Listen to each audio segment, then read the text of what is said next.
porque estamos tratando de hacer la proyección, aleluya, en la mejor manera posible, sacar el mayor provecho del proyector. Quiero decirles que fue un reto esta mañana para mí estar ministrando la alabanza y estar proyectando al mismo tiempo. No fue fácil, pero lo intentamos para hacerlo de la mejor manera posible, aleluya, para que ustedes puedan leer la letra de las alabanzas que estamos ministrando, aleluya. Así que en esta preciosa mañana vamos a diezmar, vamos a ofrendar como todos los domingos. ¿Cuántos fieles hay al Señor aquí en esta iglesia? Amén, gloria al Señor. El diezmo, la ofrenda es la mejor parte del culto.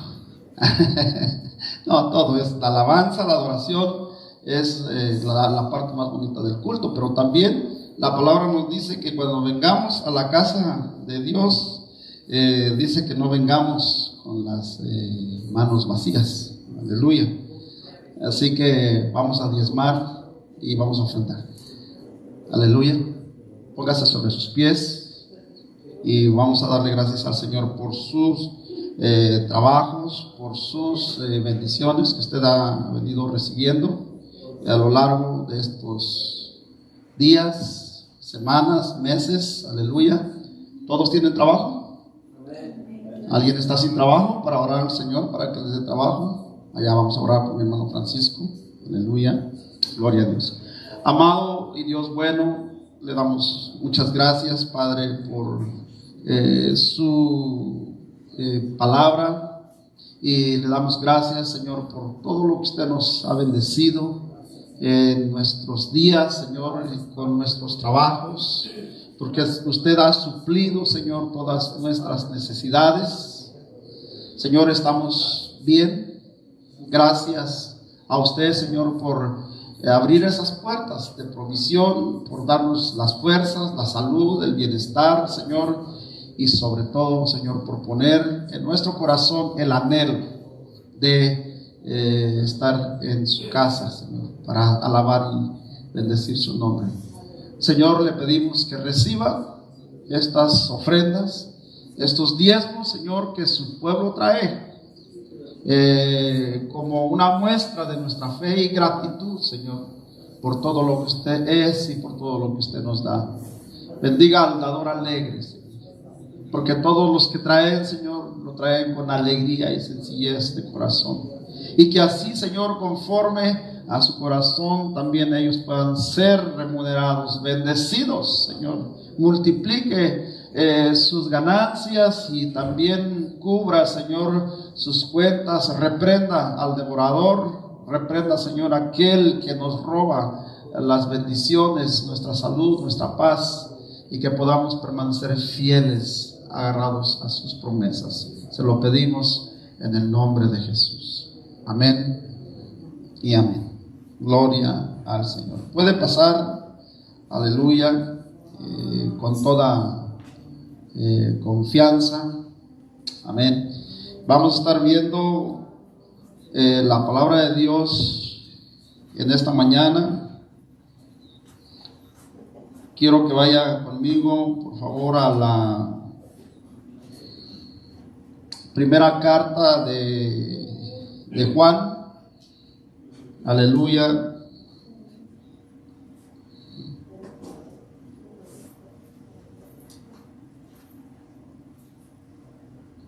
Primera carta de Juan.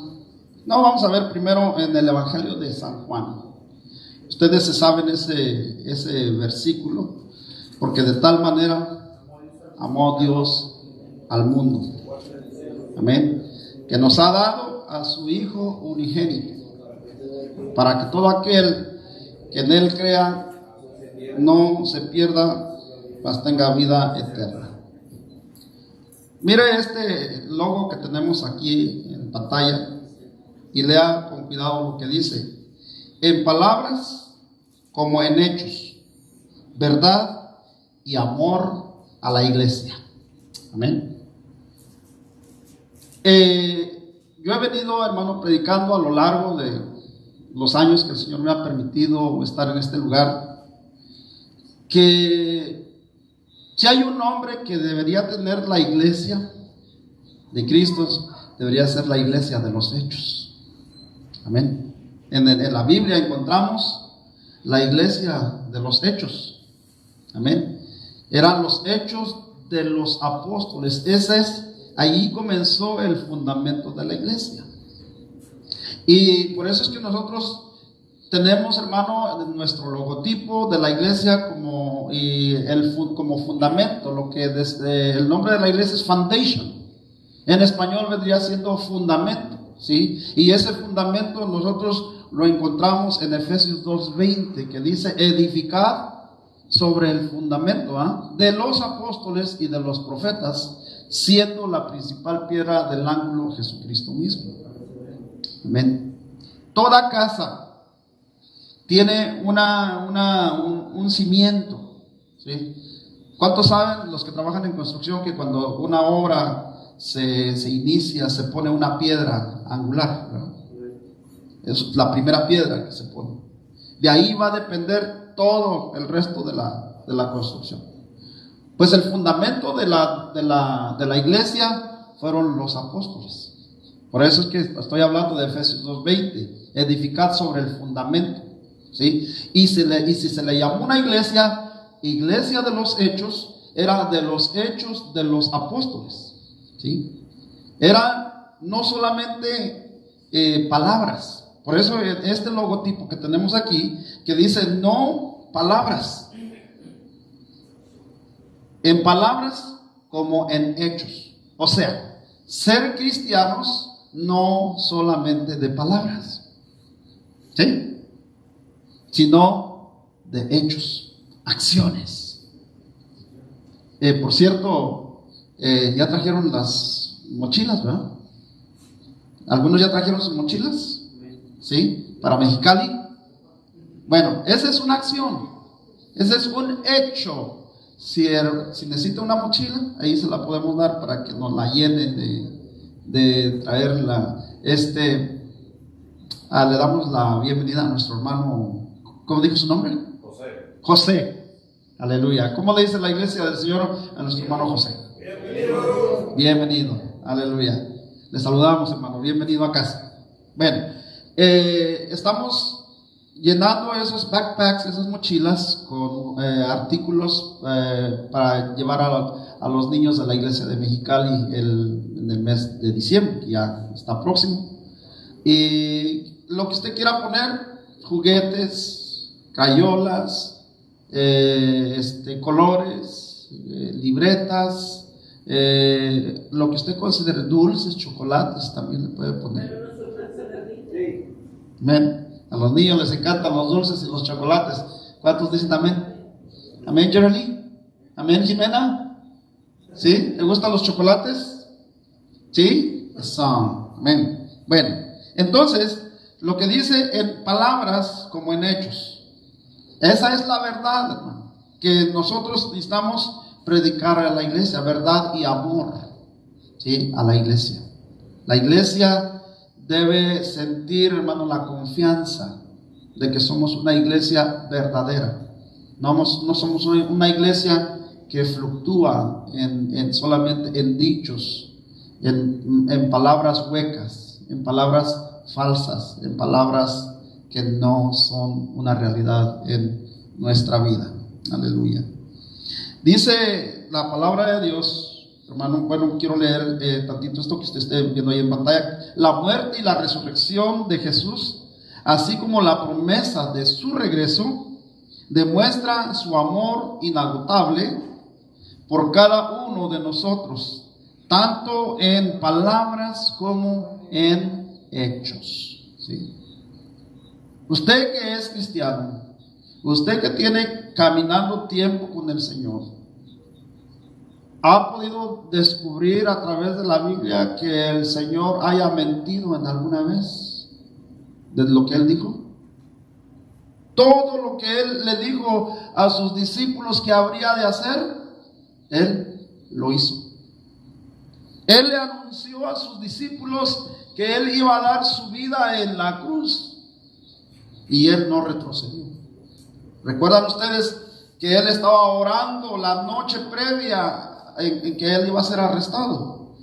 Y dice que estaba afligido hasta la muerte, y su cuerpo sudaba gotas como de sangre.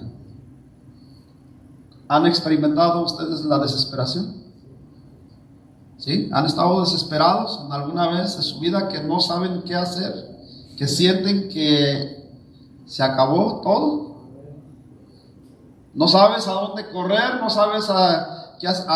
Hermano, si usted se ha sentido desesperado, imagínese la angustia que estaba sintiendo nuestro Señor Jesús. Saber que le faltaban unas horas, porque ya iban a venir, ya Judas ya lo había entregado, ya le había por 30 monedas de plata.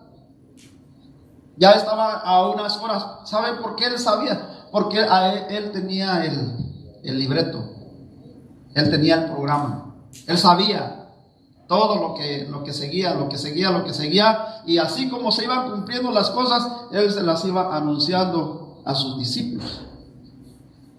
Jesús dijo que no hay amor más grande que el que da la vida por sus amigos. Díganme, usted ha conocido, ha tenido un amigo o una amiga pero así que diga, hermana, amiga mía, yo estoy dispuesta a dar la vida por ti? Levanten la mano. No, es que no hay. Pero ¿sabes qué? El que sí dio la vida por ti y por mí se llama Jesús. En eso, hermano, por eso ahora podemos entender, hermano, lo que dice Juan 3:16. Porque de tal manera amó Dios al mundo. Él no escatimó, hermano, él no se retuvo. Él pudo haberse detenido la noche que él estaba padeciendo, sufriendo en carne y alma y espíritu. Su cuerpo se vibraba con una opresión terrible, hermano, que dice que llegó a brotar sangre de su cuerpo. Imagínense la opresión que había en él, que hasta las venas, hermano, de su cuerpo se le reventaron. Unas venitas, unos como hilitos pequeñitos que se alcanzan a ver en nuestro cuerpo, de tanta opresión que había en él, se le reventaron y él empezó a subir. Y los discípulos, hermano, estaban durmiendo, estaban roncando, así como la iglesia duerme en este tiempo. Hermano, usted venga al culto, pero no venga a dormirse aquí a la iglesia. Venga a alabar al Señor, venga a adorar al Señor, venga a meterse, a sumergirse, a conocer este grande amor, para que usted pueda dimensionar, hermano, lo importante que es Dios en nuestra vida. No solamente dio su vida por ti y por mí en la cruz del Calvario, sino que Él sigue peleando por ti y por mí cada día. Él no murió y se fue y nos abandonó. Les dijo a sus discípulos: es necesario que yo me vaya y enviaré, dice, al Consolador, el cual, ¿qué dice? Los guiará, ¿a qué? A toda verdad.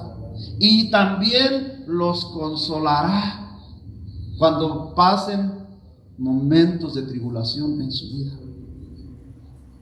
Qué rico, hermano, es cuando viene un hermano o una hermana y te da un abrazo y te dice: hermano, hermana, no te preocupes, cuenta conmigo, déjame orar por ti. ¿Qué necesitas?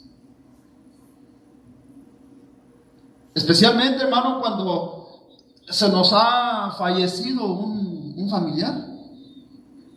Por eso, hermano, es importante la integración de la iglesia. Las iglesias, hermano, las ovejas de un redil no pueden estar esparcidas. Tenemos que convivir. Tenemos que permanecer unidos.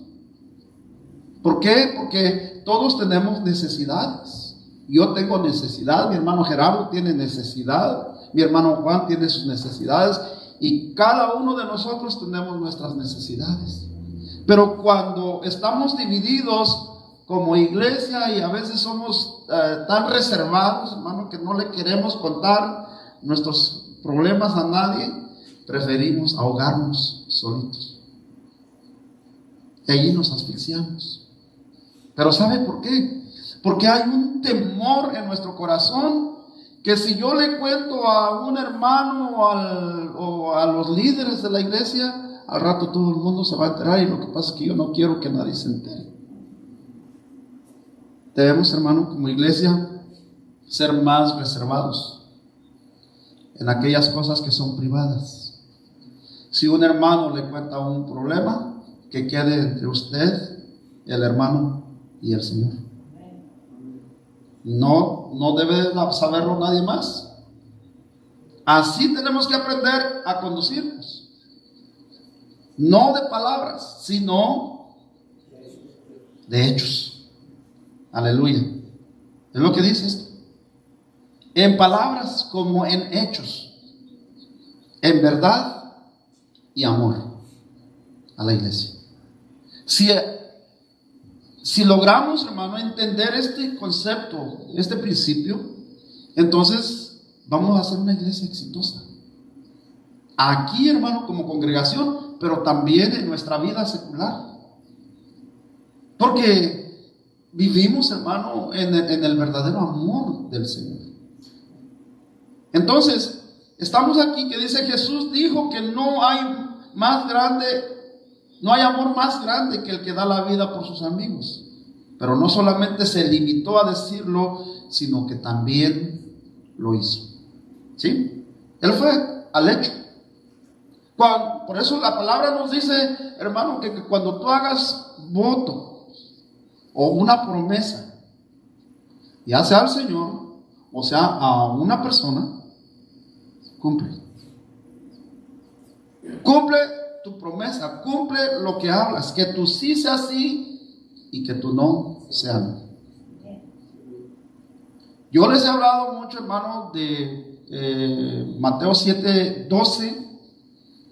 No lo traigo aquí, pero usted lo puede ver en su Biblia. Dice que tratéis a los demás como te gustaría ser tratado. Con respeto, con amor, con integridad. Tratar de evadir, hermano, de cuidar nuestro prestigio, nuestra integridad, nuestra reputación como personas, que los demás no tengan un mal concepto acerca de uno, que uno es chismoso, que uno es albuendero, que uno es pleitero, que uno es que divide a las iglesias. No, porque eso daña mucho. Eso daña. El Señor, hermano, Él no nos dio ese ejemplo. El Señor nos dio un ejemplo de hecho y de verdad.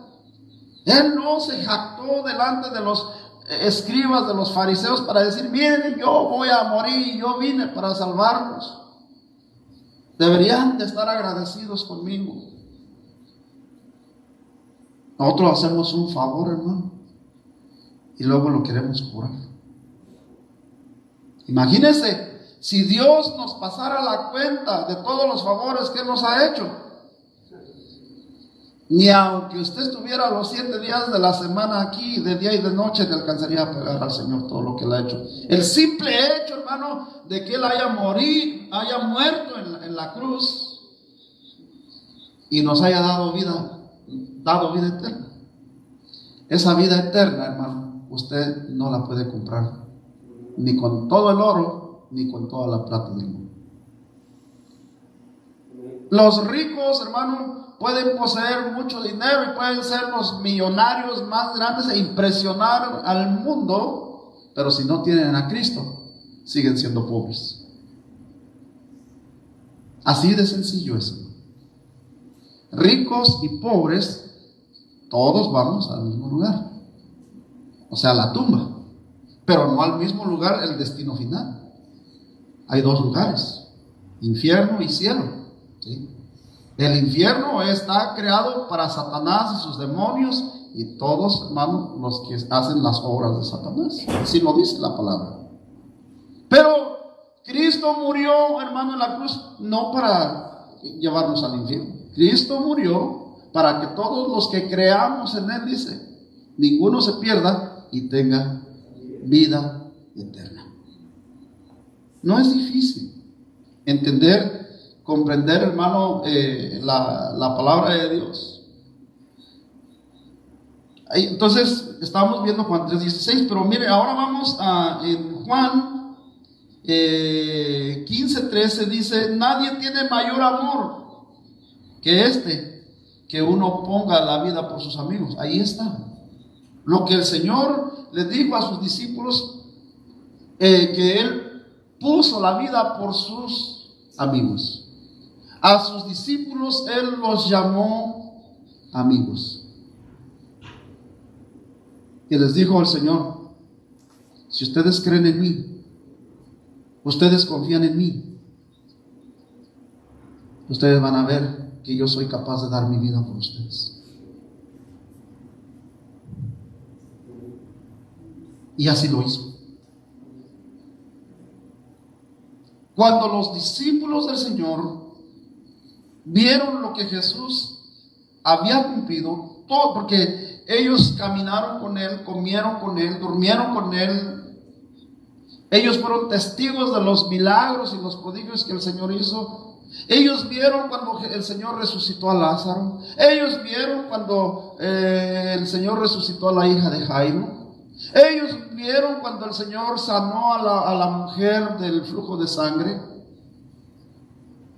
Ellos vieron cuando la mujer que iba a ser apedreada, cuando rompió el frasco del alabastro y le enjugó los pies de Jesús. Todas las cosas que Jesús hacía y decía, los discípulos del Señor fueron testigos de sus hechos. Entonces, si Cristo vive en mí y yo digo que soy cristiano, que soy un imitador de Cristo, entonces las obras de Cristo también se deben ver reflejadas en mí. ¿Sí? Porque no podemos decir, hermano, que somos cristianos y andamos haciéndolo mal. Lo opuesto. Jesús no hizo eso. Imitar a Jesús significa, hermano, hacer las obras de Jesús. Cuando el Señor resucitó y ascendió a los cielos y los discípulos se quedaron solos, ¿se descompusieron los discípulos? Le hago la pregunta. Usted puede ver, hermano, en la Biblia la vida de Pedro, la vida de Juan, la vida de Bernabé, la vida de Tomás, la vida de Lucas, la vida de Mateo, la vida de Andrés, de Esteban. ¿Cómo fue la vida de ellos? ¿Qué dice la Biblia, hermano? Por eso es interesante conocer el libro de los Hechos de los Apóstoles. Porque el libro de los Hechos de los Apóstoles nos da una clara visión de cómo se comportaron los discípulos después de que el Señor ascendió a los cielos. Después de que el Señor les mandó el poder, los invistió de poder, porque ¿se acuerdan que hubo un día de Pentecostés, verdad? Que dice que fueron todos llenos del poder del Espíritu Santo y hablaron en lenguas. Y ese poder vino sobre ellos, sobre cada uno de ellos. Y entonces, cuando ya Pedro y Juan y Bernabé, ya ellos quedaron solos sin el Señor, solo con el Espíritu, con el poder del Espíritu, se fueron un día al templo llamado La Hermosa y se encontraron a un cojo que estaba ahí. Y ustedes saben la historia, ¿no? Le dijeron los discípulos, Pedro y Juan, al cojo que se sentaba allí para pedir monedas a la puerta del templo. Le dijeron ellos, no tenemos oro ni tenemos plata, andamos quebrados igual que tú. ¿Sí? A veces, hermano, la gente nos pide una moneda. ¿Cuántos hombres, hermano, usted va al Walmart, va al Home Depot, va de compras y se encuentra usted con personas que le están pidiendo dinero? ¿Por qué no le dicen las palabras que dijo Pedro? Como discípulos de Jesús, deberíamos decir: no tengo oro ni tengo plata, más de lo que tengo te doy. Levántate en el nombre de Jesús y anda. Amén. Fíjese, qué poder, hermano. Porque el cojo que estaba ahí era conocido, estaba siempre, hermano, todo el tiempo, ese era su lugar exclusivo de él. Ahí la familia iba y lo dejaban. Pero cuando vino Pedro y Juan con el poder que Jesús les había dado, hermano, lo echaron a andar. Y se levantó, dice, y entró al templo y empezó a dar: el poderoso de Israel, Él es el poder. Y ahí andaba el cojo, saltando y danzando, alegre, hermano. Y los que estaban ahí en el templo, todos se quedaron con la boca abierta. ¿Qué no es este? Sí, Él es. Fíjense la importancia, hermano, de ser una iglesia de hechos. Miren lo que dice aquí en 1 Juan 1:1. Lo que era desde el principio, lo que hemos oído, lo que hemos visto con nuestros ojos, lo que hemos contemplado y palpado nuestras manos, tocante al verbo de vida. Le pregunto algo. Ellos tenían mucho que decir, mucho que hacer, mucho que mostrarle a los que no conocían. Y ellos iban, hermano, por las calles contentos, emocionados, hermano, viendo lo que hemos visto, lo que hemos oído. De eso venimos hablando y de eso venimos predicando y venimos mostrando el poder de Dios. Porque estaban llenos del poder de Dios, porque estaban metidos con Dios. Acuérdense que los discípulos, hermano, ellos no eran domingueros. Los discípulos estaban los 365/7 con el Señor. Se metían, hermano, a orar y se metían a ayunar con el Señor y no se despegaban del Señor.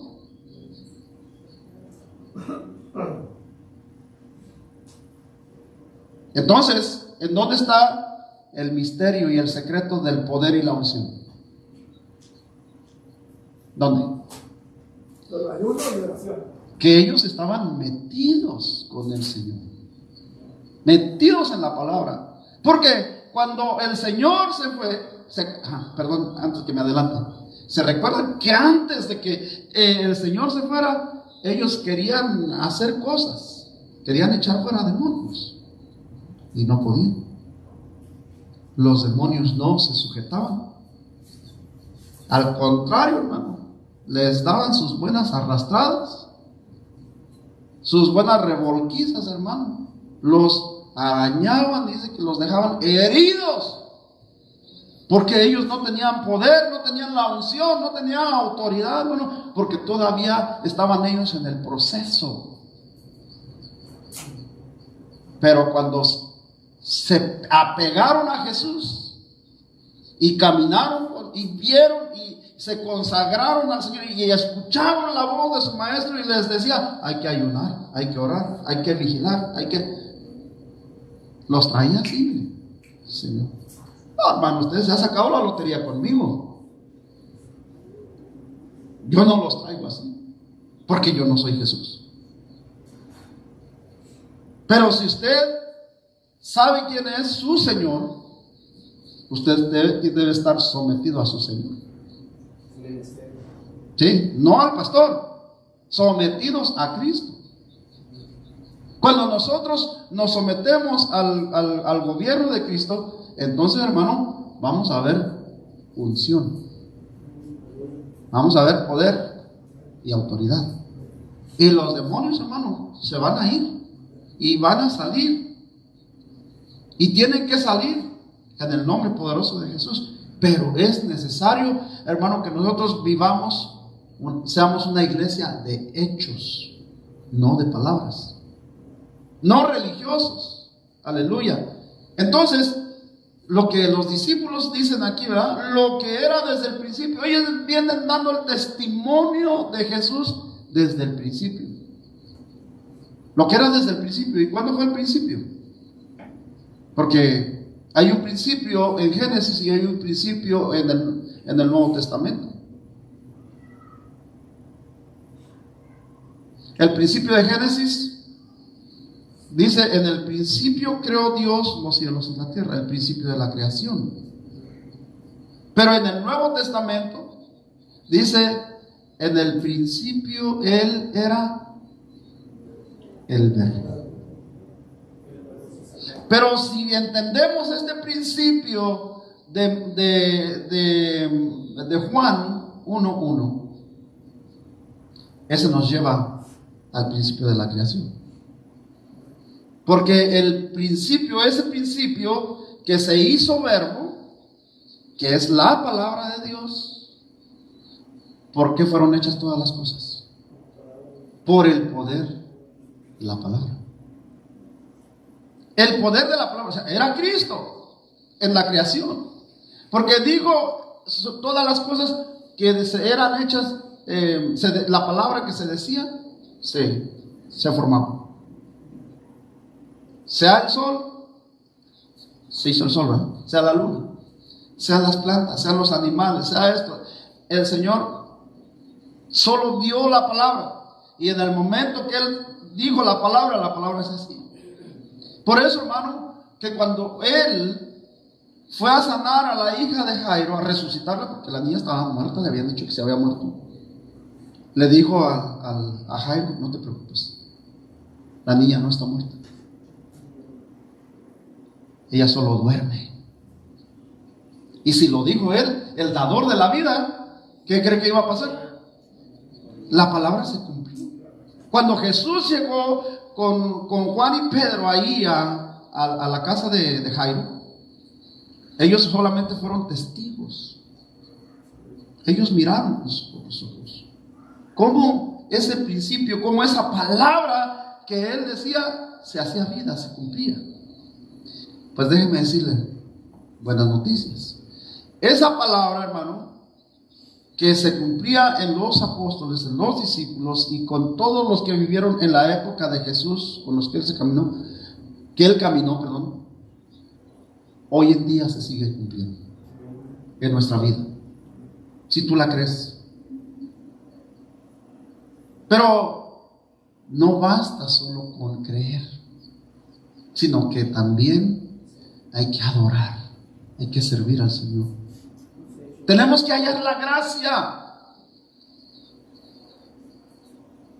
Tienes que tener gracia. Buscar la forma, hermano. Como decimos nosotros los mexicanos, en México hay que hacerle un poquito la barba al Señor. Sí, eso es hallar gracia. Ser un poquito barberos con el Señor. Decirle: Señor, mira que no sé qué hacer, no sé qué decir, me gustaría hacer esto, me gustaría hacer lo otro, yo quiero agradarte, ¿sí? Pero el secreto, hermano, de hallar la gracia delante del Señor es buscarle, dice, en espíritu y en verdad, adorarle en espíritu y en verdad, servirle, hermano, con el corazón, andar en santidad, en integridad, en honestidad, en pureza. Esa es la vida del cristiano. Nosotros ya no podemos vivir otra vida diferente que no es la vida de Cristo. No estás obligado a tener que vivir como Cristo vivió, pero debes de entender que si tú no imitas a Cristo, las cosas no te van a salir bien. Cada decisión, hermano, tiene una consecuencia. Note lo que dice en el verso 2. Porque la vida fue manifestada y la hemos visto, oiga, y testificamos.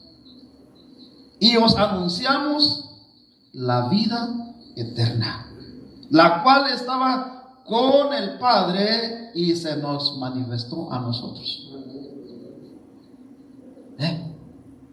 Ellos llegaron a conocer, hermano, muchos misterios, no todos, pero muchos misterios que el Señor les reveló a ellos, los llegaron a conocer y los llegaron a comprobar. Cuando usted compra un producto en una tienda, un producto X, que le deja los vidrios del carro bien shine, que cuando llueve, hermano, usted tiene una vista bien clarita y no importa qué fuerte llueva, ¿lo recomienda o no lo recomienda? ¿Sí? ¿Lo recomienda? ¿Por qué? Porque es un buen producto, porque funciona, porque da resultados.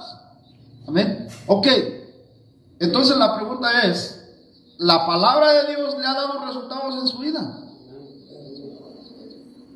A los discípulos les dio resultados. Por eso es que, miren, ellos, hermanos, no se cansaban de anunciar, de contarle al mundo, de contarle a sus amigos, a sus vecinos, hermano, al punto de que no importaba que les dijeran que estaban locos, que les dijeran que no tenían que hacer, porque luego así nos llaman. Es que esos cristianos no tienen nada que hacer, yo tengo que trabajar. Y todos trabajamos. Amén. Entonces el Señor en este versículo 2 dice, porque la vida fue manifestada y la hemos visto. ¿En dónde? ¿Usted cómo podría decirle a sus amigos que están perdidos en el pecado, que están perdidos en el vicio, en las borracheras, en el adulterio, en la fornicación, en el narcotráfico, en las drogas, etcétera, que la vida fue manifestada y la hemos visto?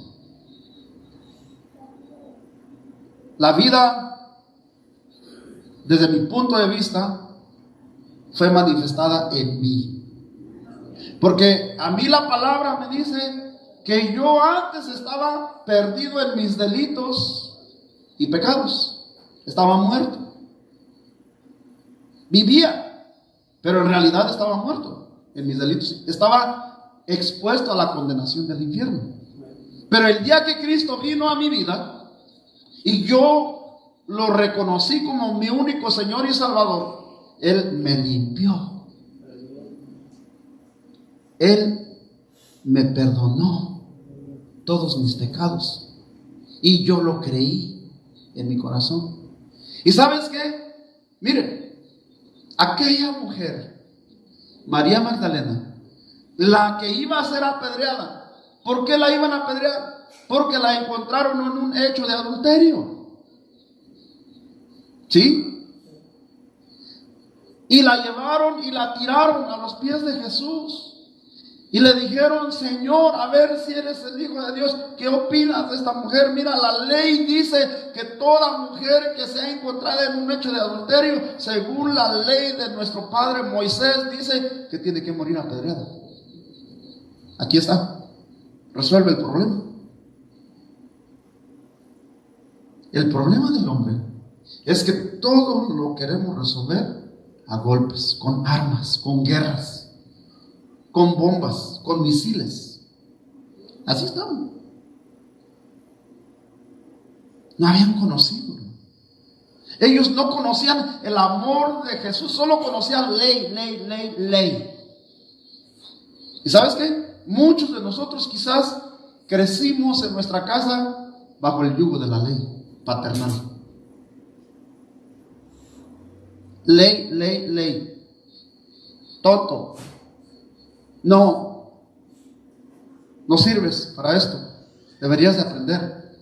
búscate un trabajo, no seas atendido. Palabras, hermano, que hieren el corazón, que creces con un resentimiento. Ley. Pero ¿sabes por qué nuestros padres eran así? Porque ellos tampoco habían conocido el amor del Señor. Mas el Señor les dijo a los discípulos: ¿por qué juzgáis vosotros a esta mujer, si vosotros también sois pecadores? Y los que estaban ahí, hermano, acusando a esa mujer, el Señor les dijo: mira, tú eres mentiroso, y la ley dice que los mentirosos también no entrarán en el reino de los cielos. Tú eres hipócrita, y la ley dice que también debes de morir. Y entonces, si aplicamos la ley, pues todos se van a tener que morir aquí junto con ella. ¿Qué dicen? ¿Qué opinan? ¿Aplicamos la ley? El Señor les dijo: si alguno de vosotros se siente libre de pecado, que arroje la primera piedra. Y ninguno, hermano, se atrevió. Todos tiraron su piedra y se empezaron a alejar uno a uno. Porque ellos, hermano, los discípulos miraron todas estas cosas. Entonces vienen ellos aplicando la misma misericordia, el amor de Dios. Porque la vida fue manifestada y hemos visto y hemos testificado y os anunciamos la vida eterna. ¿Qué importa, hermano, cuántos pecados tengas? Pues si nuestra vida, hermano, estaba en el mugrero, en el basural, nadie puede decir, hermano, que nacimos santos. No. Para empezar, nosotros nacimos de pecado. Para empezar la vida. Y por ese pecado original de la vía sexual murió Cristo también. Ese pecado original que heredamos en la genética, en los genes de Adán y Eva, también por ese pagó Cristo en la cruz. Y luego pagó por todos los demás pecados que cometiste, después de que naciste, después de que creciste, después de que empezaste a tener uso de conciencia. Y en la escuela empezaste a decir malas palabras, a mentir, a robar, a maldecir, a tantas cosas. ¿Quién lo enseñó a pecar? No me diga usted que lo enseñó a pecar su mamá y su papá. No, el mundo te enseñó a pecar. En tanto andar, hermano, en subir y bajar en el mundo, lo que tú miras que los demás hacen, eso aprendes y luego después lo haces tú también. Eso es el mundo, lo que el mundo ofrece. Pero lo que Cristo te ofrece es todo lo contrario a. Te dice: no robes, no mates. Nos dan los 10 mandamientos. Dice: no robarás, no matarás. Porque en cada uno de esos pecados hay consecuencias negativas que destruyen. Por eso Dios nos dice: no hagas esto, no hagas lo otro, no hagas lo otro, aquello. La vida, hermano, fue manifestada en nosotros. Hoy sí puedo decirlo, hermano, con toda confianza, con toda seguridad, y se lo puedo presumir a todo el mundo, que Cristo vive en mí. Y yo vivo porque Él vive en mí. Soy una nueva criatura, hecho a la imagen y a la semejanza de Él, con propósitos eternos. Yo me siento liberado, hermano. Yo me siento restaurado, yo me siento renovado y me siento regenerado en mi vida. Porque esta palabra, hermano, esta palabra que estamos predicando es la que ha hecho su trabajo en mi vida. Su sabiduría, su conocimiento me ha hecho ser una persona más inteligente y más sabia. Ya no actúo como actuaba yo cuando yo no entendía que robar era malo, o ver pornografía, o adulterar, o fornicar, ser infiel, engañar a mi esposa con otras mujeres, o engañar al esposo con otros hombres. ¿Quién piensa en eso? Hay quienes, hermanos, defienden la prostitución como una fuente de trabajo digno. Pero ¿qué dice Dios al respecto? Dios dice que no. La prostitución es un pecado. Lo mismo que el homosexualismo, lo mismo que el lesbianismo, lo mismo que el transexualismo.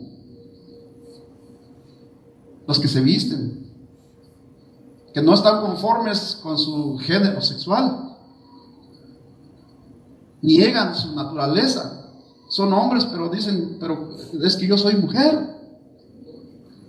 Y las mujeres dicen, yo nací en un cuerpo de mujer, pero en realidad yo soy hombre. Qué mal está el mundo, hermano.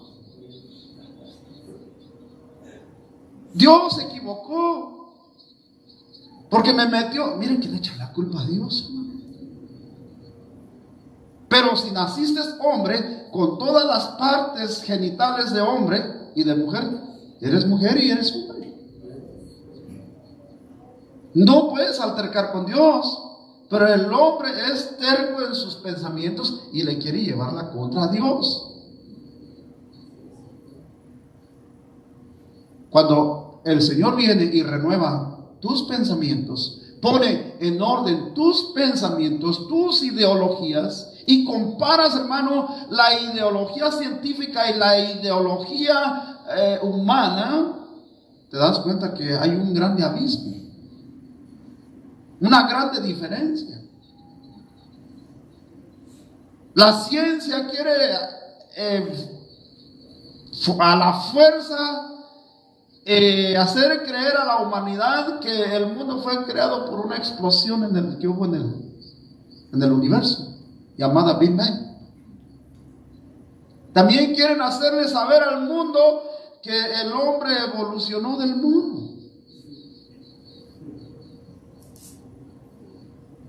Hay unos que todavía nos parecemos al mono. Por eso, ¿verdad? No, nada que ver. Entonces, note la importancia que dice este versículo, el testimonio de los discípulos, porque la vida fue manifestada y la hemos visto. Están hablando ellos en plural, en grupo. No era una sola persona, eran todos los discípulos. La hemos visto. Aleluya. Le pregunto a usted, ¿y usted qué le diría al mundo como cristiano? ¿Usted ha visto la gloria de Dios?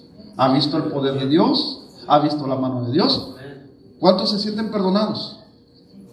¿Cuántos se sienten renovados? ¿Cuántos se sienten regenerados, restaurados, nacidos de nuevo, bautizados, llenos del poder del Espíritu? Si usted tiene todas estas cosas en su vida, lo felicito. Y si no las tiene, anhélelas.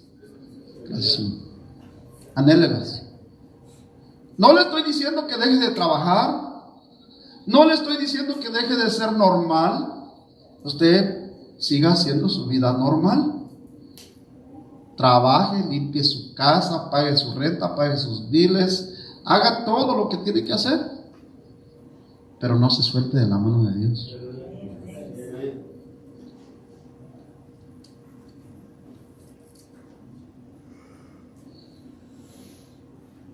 Sigue diciendo en el versículo 3, 1 Juan 1:3. Fíjese, miren, lo que hemos visto y oído, eso os anunciamos, para que también vosotros tengáis comunión con, ¿quién dice? Nosotros. Y nuestra comunión verdaderamente es con el Padre y con su Hijo Jesucristo. El que nos une es el Padre, es el Hijo y es el Espíritu Santo. Pero note lo que dicen ellos, lo que hemos, como iglesia, lo que hemos Cuando usted le habla a una persona allá afuera que no conoce de Dios, usted habla en nombre de la iglesia. Usted recomienda a la iglesia. Usted le dice, te invito, mira, deberías de conocer nuestra iglesia.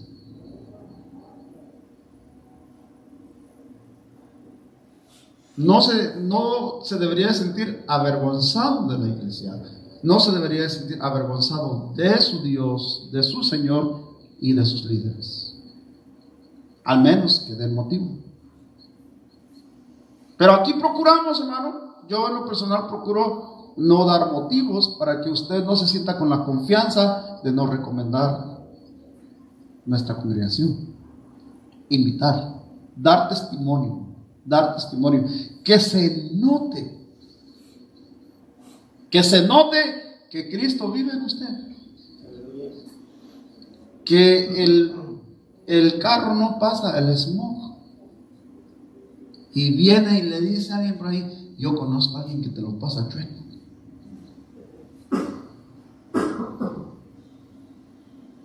¿Qué le va a decir usted? Vamos, dame el teléfono, dime dónde es. Y no que eres cristiano, no que andas en la verdad. ¿Cómo te vas a meter a lo chueco? ¿O sí o no? Tu testimonio es el que va a tener el poder para darle testimonio de poder a esa persona. Decirle, no, ¿sabes qué? Amigo, compañero, mira, yo soy cristiano y a mí no me gusta hacer las cosas así. La ley dice que el carro tiene que ser verificado y tiene que pasar su smog legalmente. Si me cuesta $1,000 arreglarlo, lo voy a arreglar, pero yo tengo que, porque mi testimonio es importante. En eso tú vas a impactar la vida de aquel al que tú estás pretendiendo ganarlo por Cristo, porque tú le estás dando testimonio de lo que has visto y de lo que has oído. Entonces, yo soy nueva criatura. ¿Cómo puedo decir uno, yo soy nueva criatura y sigo siendo igual como el viejo de antes? Con las mismas mañas. ¿Sí me entienden? Aleluya. La palabra es hermosa, hermano, cuando nosotros la podemos entender y la hacemos parte de nuestra vida. Entonces, mira aquí los discípulos, hermano, sumamente orgullosos de lo que son, dice, lo que hemos visto y oído, eso anunciamos para que también vosotros tengáis comunión con nosotros, para que sean igual que yo. ¿Sí? Está oyendo malas recomendaciones de hermanos que tienen mala reputación en las iglesias. Para hacer como él, mejor le sigo. ¿Sí? Por mal testimonio, por mala conducta, muchas personas no quieren venir a la iglesia. Por nuestra mala conducta, porque nosotros decimos que somos, pero no somos. No somos de hechos. Por eso, el logo que vimos al principio, palabras. ¿Sí? Se lo voy a poner otra vez, porque quiero que eso quede ahí en su corazón. En palabras como en hechos. Esa es la iglesia del Señor. En verdad y en amor. En justicia, equidad. Esa es la iglesia del Señor. Amén. ¿Me ayuda donde nos quedamos? Vamos a ver. Estas cosas os escribo en el versículo 4 para que vuestro gozo sea cumplido. ¿A poco no se siente uno con libertad, hermano? Saber, hermano, que usted no le debe nada al diablo,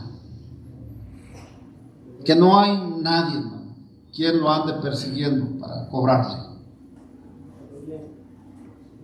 o para vengarse. ¿Cuántas personas, hermano, usted conoce en su vida que duermen con la pistola debajo de la almohada? Que miran moros con tranchetes. Así decimos en México, no sé, en Nicaragua, ¿cómo se dice? que miran sombras, se sienten perseguidos, se sienten como que alguien los vigila. Sientes esa inseguridad, pero ¿sabes qué? Es porque la misma conciencia nos acusa. Pero en Cristo, nada de eso ya. Porque entonces ahora sí podemos decir con toda confianza, el que nada debe, nada teme. De nada se esconde. Págale los taxes al IRS. No inventes que tienes ahí, ¿cómo se dice? Dependes que no existen. Porque si te lo investigan, vas a tener que devolver todo el dinero que te dieron por dependes que no tienes y te puedes ir a la cárcel. No mientas. El Señor fue de hechos. Oigan, le dijo a Pedro: al César lo que es de César y a Dios lo que es de Dios. Págale los tributos a César, paga los tuyos también, paga los míos. Fue de hechos. Pero ahí no, usted no ve ahí que diga un versículo que el Señor le dijo a Pedro: agrégale 3 dependes míos, por favor, ahí para que nos devuelvan un poco. Así anda la iglesia, mi hermano.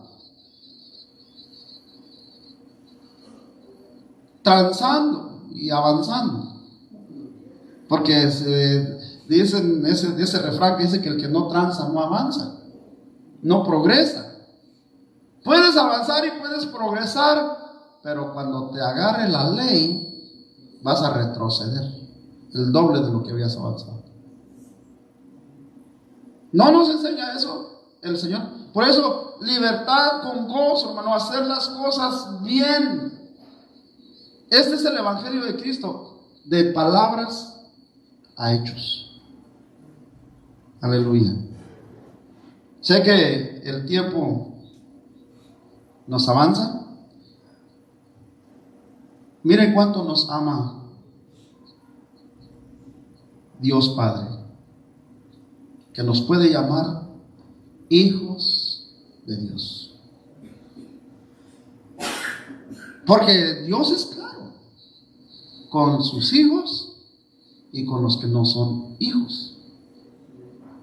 No todos los que habitamos este planeta Tierra podemos decir que somos hijos de Dios.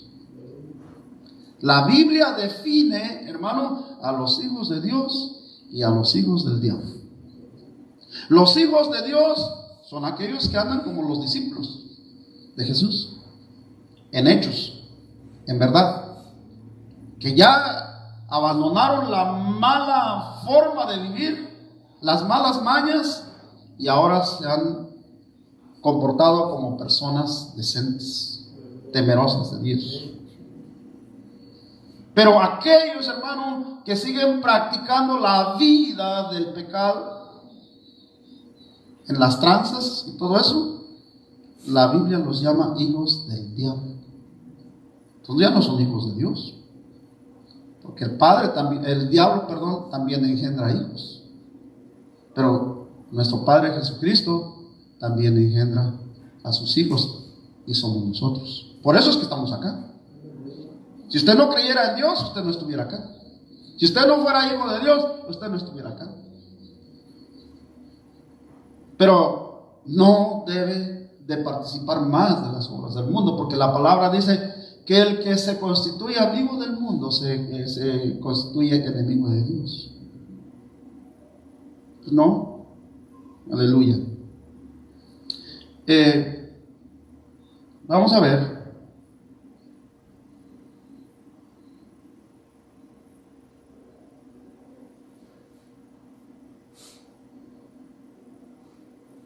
Ya casi vamos a terminar.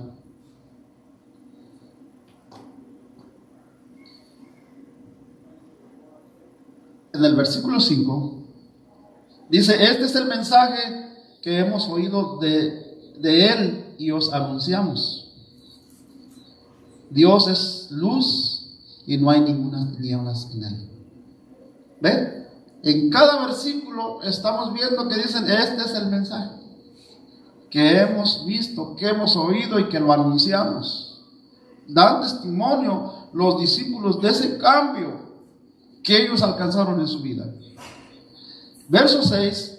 Si decimos que tenemos comunión con Él y andamos en tinieblas, ¿qué dice? Mentimos.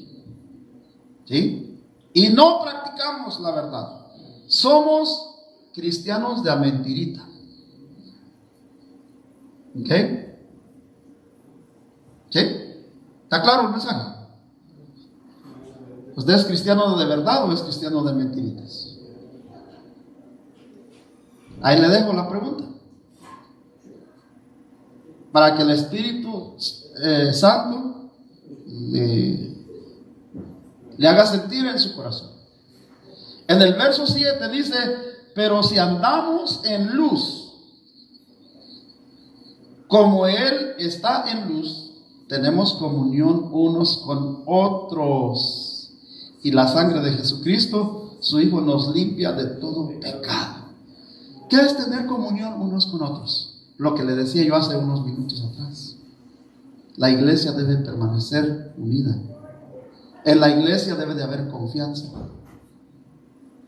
Andar en toda equidad y transparencia.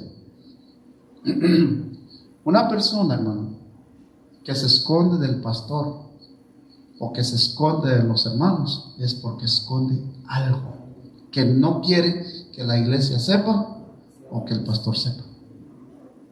Vive una vida secreta.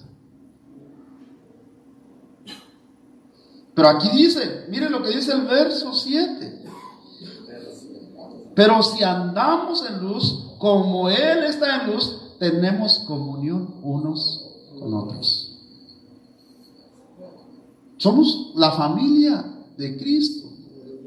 Debe de haber confianza entre nosotros, hermano. Usted tiene, el pastor, sí, yo sé que mi pastor es íntegro, sé que mi pastor es honesto, sé que mi pastor, él ya no anda metido en estas cosas, él es el ejemplo de la iglesia. Y él nos enseña con el ejemplo, pero porque él ha aprendido del ejemplo de Cristo y de los apóstoles del Señor. ¿Ve? ¿Dónde está el fundamento? Efesios 2:20. Edificad, la iglesia se tiene que edificar en el fundamento de los apóstoles y de los profetas, siendo la principal piedra del ángulo Jesucristo mismo. Entonces, lo que decíamos al principio, hermano, cuando la primera piedra se pone en una obra, de esa piedra angular depende que toda la obra crezca y permanezca. Si la obra no se diseñó bien desde el principio, mira, hermano, hay albañiles que trabajan terriblemente. Le ponen, hermano, un cimientito ahí bien sencillo y le quieren construir un edificio de 10 pisos. No, hombre, pues no está calculado el peso. Cuando le ponen más de lo que esa obra no puede resistir, se viene abajo. También vemos en la Biblia que el Señor nos da varios ejemplos, como el que dice que el que edificó su casa sobre la arena. Vino, ¿qué dice? La tormenta, ¿no? Vinieron tempestades, vinieron los problemas, vinieron situaciones y se divorció. Se destruyó la familia. Porque la casa fue edificada sobre castillos de arena. Emociones, promesas, lujos, comodidades, y faltó la piedra angular, que es Cristo. Eclesiastés 4:12 dice: cordón de 3 dobleces no se rompe fácilmente. ¿Qué significa el cordón de 3 dobleces? Si usted jala un vehículo, un carro, con un lazo sencillo, probablemente al primer jalón que le dé se va a romper. Y dice, le vamos a poner otro para que sea más fuerte. Y le pone otro y a lo mejor lo jala un poquito, pero por ahí a unos cuantos kilómetros se le rompió de nuevo. Entonces quiere decir que no resistió, ¿verdad? Entonces dice, le vamos a poner 3. ¿Sí? Y al 3 se hizo más fuerza. Son mejor 3 que 1. En el matrimonio somos 2, hombre y mujer. ¿Qué hace falta? un tercero. ¿Quién es? Cristo. Cordón de tres dobles. El que viene a dar la solidez en nuestro matrimonio, el que viene a preparar el corazón del hombre y la mujer, es Cristo. Cuando la mujer se somete a Dios, ella sabe cómo hacer feliz a su esposo. Y cuando el hombre se somete a Dios, él sabe cómo hacer feliz a su esposa. Sabe cómo cumplir con sus deberes en la casa. Pero los dos están aunados a Cristo. Cuando uno de los dos está diferente, pasa, hermano, como los bueyes, perdón, no hago comparativo, como los bueyes, hermano, que jalan el yugo en desigual. Por eso la Biblia nos enseña que el yugo se debe de cargar con dos bueyes que caminen en la misma dirección, hacer la misma fuerza. Entonces, hermano, en todo esto hay sabiduría. Tenemos comunión unos con otros. Y la sangre de Jesucristo, su Hijo, nos limpia de todo pecado. El único que nos limpia, el único que nos puede hacer mejores, hermano, como parejas, como seres humanos, es el Espíritu del Señor. Si no es el Espíritu del Señor el que nos redarguye de pecado, ¿cómo vas a dejar de ser infiel y le vas a dejar de fallar a tu esposa o a tu esposo? ¿Cómo vas a dejar de maltratar a tu pareja? ¿Cómo vas a dejar de insultarla, de ofenderla, de decirle malas palabras si no tienes al Espíritu de Cristo? Cuando tú entiendes que maldecir es un pecado, te abstienes porque dices, Dios no se agrada de las maldicencias. Dios no se agrada del adulterio. Dios no se agrada de la infidelidad. Dios no se agrada de la violencia doméstica. No se puede ser feliz. No podemos aspirar, hermano, a la felicidad de nuestra vida si andamos caminando en sentido opuesto al pensamiento de Cristo. Aleluya. Por eso dice que la sangre de Jesucristo, su Hijo, nos limpia de todo pecado. Lo que hacemos, hermano, cuando estamos nosotros en la iglesia, Dios nos está hablando en nuestra vida. Si no nos dejamos que Él nos limpie con su palabra, por eso no podemos ver cambios en nuestra vida. Seguimos, hermano, en lo mismo, y no hay cambios porque no estamos dispuestos al cambio. Estamos terminando. Solo llegamos 2 versículos más y terminamos. Si decimos, estamos en el verso 8, si decimos que no tenemos pecado, oiga, nos engañamos a nosotros mismos y la verdad no está en nosotros. Lo que tenemos que reconocer delante de Dios es, si tenemos pecados, decirle, Señor, reconozco que soy un pobre pecador.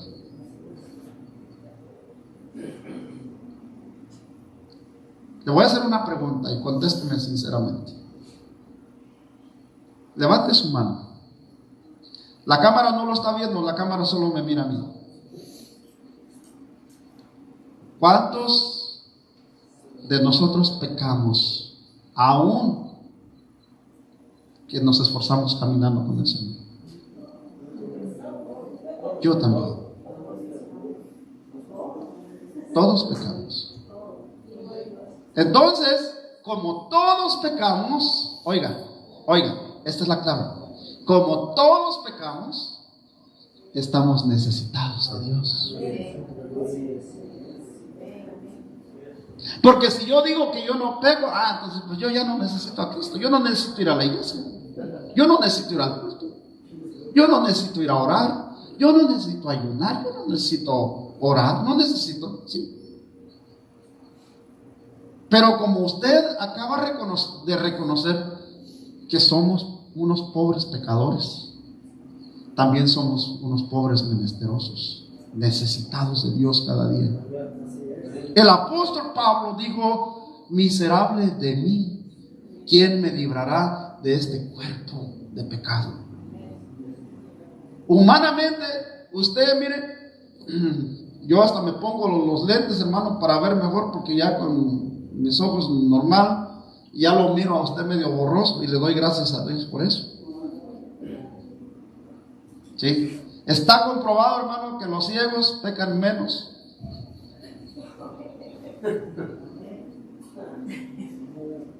¿Sí? Porque lo que nos conlleva al pecado, hermano, son nuestros ojos. Todo lo que vemos con nuestros ojos, nuestra alma lo codicia. Entonces sería mejor no ver, y a usted gastaría menos dinero, tendría más dinero. ¿Amén? Porque se ahorraría dinero. Aleluya. Verso 9: si confesamos nuestros pecados, Él es fiel y justo para perdonar nuestros pecados y limpiarnos de toda maldad. ¿Sí? Si confesamos, si reconocemos delante de Dios, sí, Señor, soy un pobre pecador, soy un miserable, así como Pablo. No me diga que usted supera a Pablo.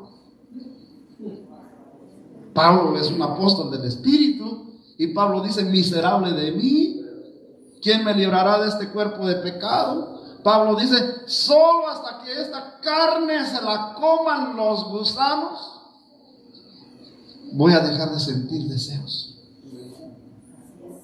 Hay una naturaleza pecaminosa en nosotros. Por eso es que nosotros tenemos que ser dependientes de Dios cada día, porque somos unos pobres pecadores. Ninguno se sienta mejor entre nosotros, hermano, porque el que no le falla la derecha, le falla la izquierda. El que no le falla la delantera, le falta la trasera, la reversa. Amén.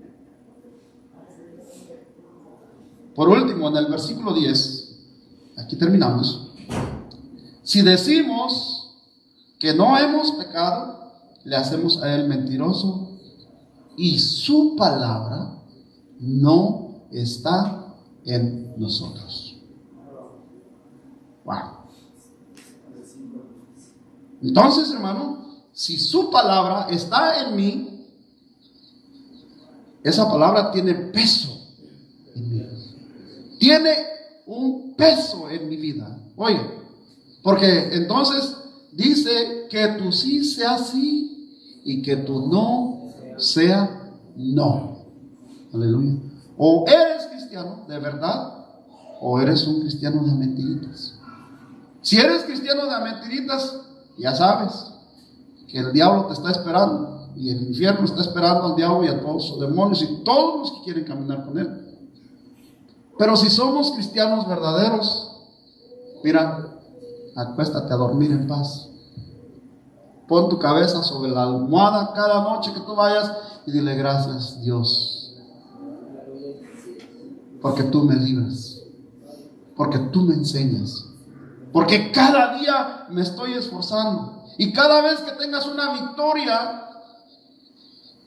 sobre el pecado, sobre la influencia, acuérdate de decirle al diablo: escrito está. La palabra de Dios dice. ¿Sí? Y reprende al enemigo, reprende al tentador, porque el enemigo no va a parar. Él te va a poner debilidades todos los días en tu vida para hacerte caer de la gracia del Señor. Aleluya. Póngase sobre sus pies, hermano Francisco.